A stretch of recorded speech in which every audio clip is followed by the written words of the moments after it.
Hi, champ. Happy Cinco de Mayo. Woo woo. Thanks, dude. Same to you. Thank you. Now, I just wanted to get your thoughts on headlining what's possibly one of the biggest Bellator events definitely in recent years, if not of all time.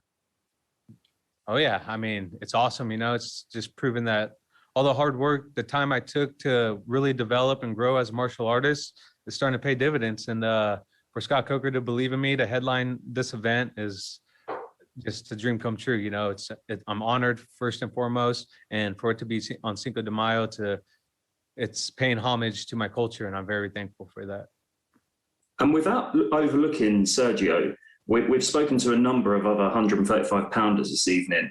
Who do you feel that is best and next in line should you get past Sergio on Friday? Oh, 100% Horiguchi. That's a fight I deserve. That's a fight that I've been working towards. And, and that's a fight that the fans deserve. Like, we need to make this happen, and it needs to be happening. Granted, I get through this fight. Sergio Pettis is no slouch either. These two guys are some of the best 35s outside myself. Lenny? How's it going, Juan? How are you? Good, Lenny. How you doing, buddy? Yeah, I'm doing great at the moment. I'm not too sure if you know, but the infamous MMA TV series Kingdom, you was on it, you was on the cast, but not too long ago it came to primetime TV on Netflix. But as of the 31st of April, end of last month, it got taken off, so I was very disappointed. But how could we get that back on primetime TV, and what was the experience like being on the show? I think it's a dead deal. Like, I don't think it's coming back on anytime soon, but, it was obviously a great show and something that fans got to see a side of, like addiction and, things that were very authentic in real life, that happened in real life, that we're seeing unfold in front of our eyes, got to be played in a Hollywood movie. And, actors got to experience that, like walk with fighters that had these problems. And that's why it was so real and compelling to MMA people, because they felt for them. It drew their attention. They really understood what they were going through. And so for the MMA community to have those stories be told and it possibly be your story, I mean, it was heartening and very well put together by Byron Velasco and the crew. I 100% agree. That was one of the best TV shows I've seen in a long while, and especially when it was MMA, it kind of it felt even better. But that's all I had for you today. Good luck this weekend. I hope it all goes well and you come home safe to your family. Appreciate it. Thank you. You too. Gareth? Good evening, Juan. It's London calling again. What's up, London? How you doing, baby? Very good, thank you. Awesome.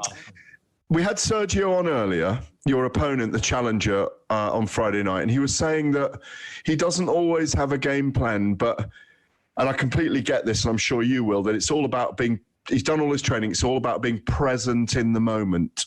I know you're very much about that as well, but you're also an incredible strategic fighter, as every great Spaniard, every great gladiator is. What's the difference then when that bell sounds in those 25 minutes? What's going to be the difference between you winning and him winning? Me making sure I push my pace, making sure I go out there and get in his face and then let him know he's in a dogfight. Like, I got to get hit. I got to go in there and hit him back. Like, he has to know that I'm not going anywhere when he hits me. Like, I'm going to be right there. We're both going to be right there. And it's going to be 25 minutes. Like, yeah, we're going to both scrap for 25 minutes for the fans, and there's going to be some dancing going on. There's going to be some footwork. There's going to be some managing of the ring. But as soon as you have those collides and those collisions, there's going to be some leather being thrown, and then there's going to be some movement again, and there's going to be some cutoff and some ring toss, and I just got to make sure I'm ahead of those collides and make sure that I end on those collides and move on my time. Yeah, we've already seen some amazing finishes from you in your career. The highlight reel that they put together on you at the moment is extraordinary. We've also seen you dig into the deepest trenches to go 5 rounds with people. You've got incredible skill sets. You've lost once in a million years in 157,000 fights. No, it feels like that. And that was only by decision, wasn't it? And it's against the champ. You've got an incredible resume. You're an incredible person. I've had the privilege of speaking to you late in the night before. You are a very deep human being. Does it mean more to you than to be remembered as a champion, or that you brought amazing fight nights that people remember forever, the great fights that people remember? I think, when you have those performances, that's what makes you a champion, not a belt around your waist. You could go through and have, like Diego Sanchez, you really feel you feel for the guy. He's went out there and he's a champion. And guys like that, Cub Swanson, Diego Sanchez, Clay Guida, like those guys never held the title, but those guys are champions because they go out there and they put their emotions on their sleeves. They're real people. They're guys that you could relate to, guys that are battling adversities, guys that could overcome adversities, guys that could step up to the challenge when these questions are being answered or asked. They're there to have answers for you. And sometimes it doesn't go your way, but that doesn't mean you're not a champion. Every fighter that steps into that cage is an automatic champion. And so that's what I want to be remembered as, a person that went out there and gave it his best shot, whether I won or lost. But guess what? I stepped up to the plate. I stepped up and I did something that a very small percentage of the people would do. And that's go out there and either be embarrassed or go in there and do the embarrassing thing to people. Brilliant words as always. Go well on Friday, champ. Cheers. Thank you. I appreciate it. Thank you. Mason? Hey there, Juan. This is Mason from the Sports Sesh podcast. How are you doing today? Good, Mason. How you doing, buddy? I can't complain, man. I've seen in a lot of your fights, you've gone the distance before. Do you believe we're going to see a dominant 25 minutes from yourself, or are you looking to get Sergio out there as quick as possible? No, because I'm not scared of a fight. I like to go in there. Again, I've been training for a fight since November. And it was supposed to happen end of December. It's supposed to happen in March.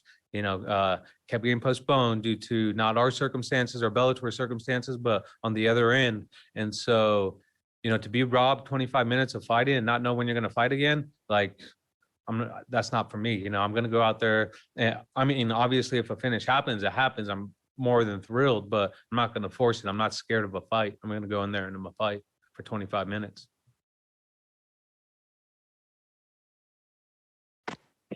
As we know, Sergio is a very tough guy. What skills do you possess that will win you this fight? Well, I think we all possess a little bit of different strategies. Of course, we're all fighters, but my durability, my heart is going to speak for itself come Friday night, and that's something I'm bringing with me in that cage, and that's something that it's going to be hard for people to take away from. Breeze? Hey, Juan, it's Breeze with the MMA Breeze. I wanted to ask you, you're obviously a very decorated fighter. You're coming in with a decorated opponent. You and Pettis have both spoken highly of each other as characters and as competitors. Should you get past him in this next bout, who do you think is most deserving of the next title shot, in your opinion? In my opinion, deserving-wise is Horiguchi, obviously, but the fight needs to happen. It's going to happen, and it's going to be in summertime. Granted, I get through this tough task at hand. Right on. Thanks so much. Kachi? Hi there, Juan.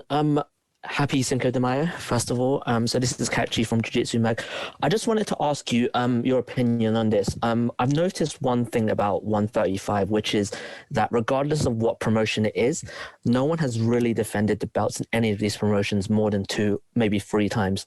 So I'm not sure if you knew that WEC, WEC, UFC, so that was TJ, one championship, even at Bellator. So do you think there's a reason for this? And if there is, are you going to be the guy to break that streak and go for the 3 or the 4 title defenses?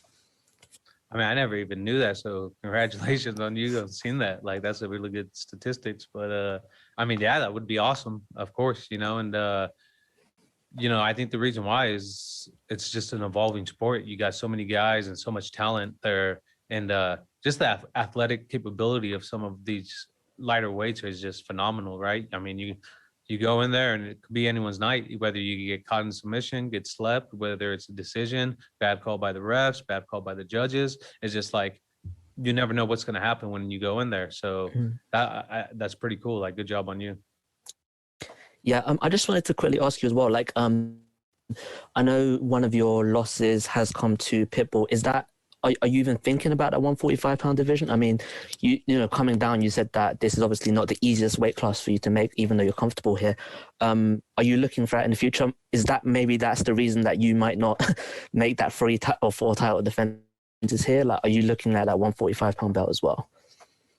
I think he's going to be coming down if he gets through AJ, you know, and I think that'll be a cool matchup because, you know, to get the rematch for 1, and then for 2, I think that solidifies me a little bit better into having the rematch that I'm well deserved, just because of the things that happened that were outside of our circumstances before the fight. And so I think we owe it to the fans to put on a real fight and, you know, not start off in the 4th round as the first round should have been. So, you know, granted, we both take care of business, lead up to the fight comes, but who knows, man? You never know. Things, like you said, 135 is a mysterious division. Nate? Yes, sir. Meditation has seemed very important for you for this fight camp. The Soma Dome appears to be a big part. Can you take us through what you've been visualizing during your meditation? Oh, man, yeah. So you always try to find your weaknesses inside your camp. Like, I've always had a little bit of a weakness on not being able to be coached through meditation or visualization. It's been hard for me. Like, I feel like I visualize better when I'm in contact. So I'm all, you know, when you're relaxing, recovered, and wherever you are, you're always on your phone looking at things. Well, for me, I'm a biohacker, or I try to be, and I always look on different tools and strategies and, you know, my teammates and I, Cub, we bounce off each other, like, different ideas on like how to strategize or how to game plan. But I came across this company, that Soma Dome, who claimed that they had one of the best tools to utilize visualization, meditation, and being able to incorporate that into your everyday programming. And so sitting in there and being coached by a coach that's on a headphone set on an app, it's been real powerful stuff. I mean, the guy that set it up for me told me, he said, be careful. This is very powerful. I'm like, yeah, whatever, man. Like, and it brings out your deepest insecurities. It brings out realized visualizations that you're dreaming of. And it makes you dream of it at night. It's crazy. It's like you're subconsciously thinking about it in your dreams when you're just driving. And then when you're at practice, you're thinking about combos all the time, thinking about, while you're in there meditating, you start thinking about the fight and how it could play out, how many different ways, you know, what strategies they could come at you with. And then all of a sudden it consumes you, you know, and then all your insecurities are brought to the front of your brain. And it's been a very helpful tool to face these fears and come into this fight knowing and the unknown, you know, and there's still going to be an unknown, right? But like, accepting that and knowing that it's okay. Well, thank you for taking us through that, and good luck Friday, sir. I appreciate it. All right, last one here. Michael? Hello, Juan. This is Mike from Mike Owens Media. Your last opponent, Patchy Mix, is a ground specialist, and your upcoming opponent, Sergio Pettis, is more of a stand-up fighter.